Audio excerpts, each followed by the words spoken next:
सादर प्रणाम श्रोतागणों, मैं प्रीति उपाध्याय आज एक बार फिर आपका धार्मिक व्रत कथा की यूट्यूब चैनल पर हार्दिक स्वागत करती हूँ। और आज मैं आपके लिए लेकर आई हूँ पुरुषोत्तम मास महात्म्य का 12वां अध्याय। तो आइए सुनते हैं। शिव के चले जाने पर वह बाला हर्ष कांति श्वास पर श्वास लेती हुई भयभीत हो आँखों में आंसू भर रोने लगी। इसी तरह दुख में बहुत समय व्यतीत हो गया। फिर वह बाला भी बलवान काल के वश हो गई। उसी समय बड़े धर्मात्मा राजा द्रुपद ने उत्तम यज्ञ किया। उस यज्ञ कुंड में से एक बाला उत्पन्न हुई। वही मेधावी ऋषि बाला दूसरे जन्म में राजा द्रुपद की पुत्री द्रौपदी नाम से विख्यात हुई। सो यह राजा द्रुपद के स्वयंवर में मछली बींधने पर अर्जुन को मिली। हे नारद, पुरुषोत्तम का अनादर करने से दुष्ट दुशासन ने इनके बालों को पकड़कर खींचा, परंतु उस समय वह बारंबार मेरे नाम को याद करने लगी। श्री कृष्ण जी कहने लगे कि यदि द्रौपदी को मैं भूल ही गया था तो भी मेरे को स्मरण आई, और हे राजन, मैं तत्काल ही गरुड़ पर चढ़कर आया और अनेक प्रकार से खींचे हुए चीर को इतना बढ़ाया कि दुशासन उसे खींचता हुआ अचेत होकर गिर गया।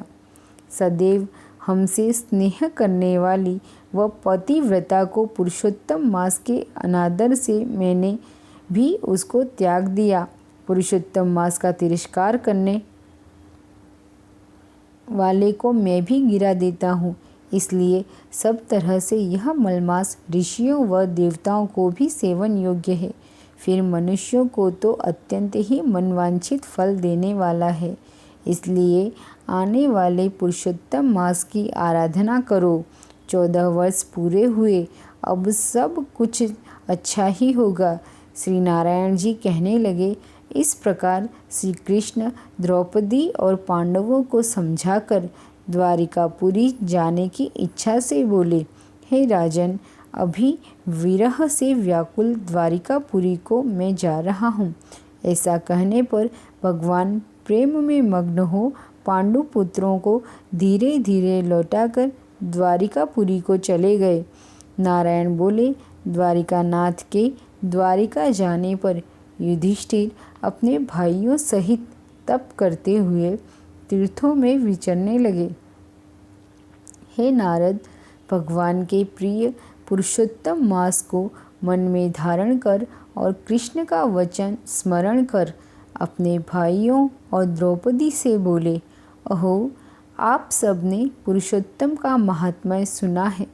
पुरुषोत्तम को बिना पूजे कोई कैसे सुखी रह सकता है। इस लोक में वही धन्य है और वही श्रेष्ठ है जो अनेक तरह से भगवान पुरुषोत्तम को पूजता है।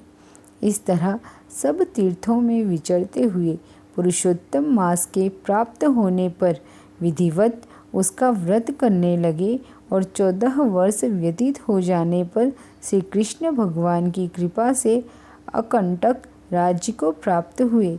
इसी तरह सूर्यवंशी राजा दृढ़धन्वा भी पुरुषोत्तम के सेवन से पुत्र और पौत्रों तथा अनेक तरह के सुख भोग कर योगियों को भी अति दुर्लभ भगवान के लोक गए। तो इस तरह से यहाँ पर पुरुषोत्तम मास महात्म्य का 12वां अध्याय समाप्त होता है। अगर आपको मेरी यह वीडियो अच्छी लगी हो तो लाइक कीजिए, फैमिली और फ्रेंड्स के साथ शेयर कीजिए। कमेंट बॉक्स में राधे राधे लिखकर मुझे अवश्य बताएं कि आपको यह वीडियो अच्छी लगी है। और इस वीडियो को अंत तक देखने के लिए मैं आपका अभिवादन करती हूँ। मेरे YouTube चैनल को सब्सक्राइब करना ना भूलें। धन्यवाद।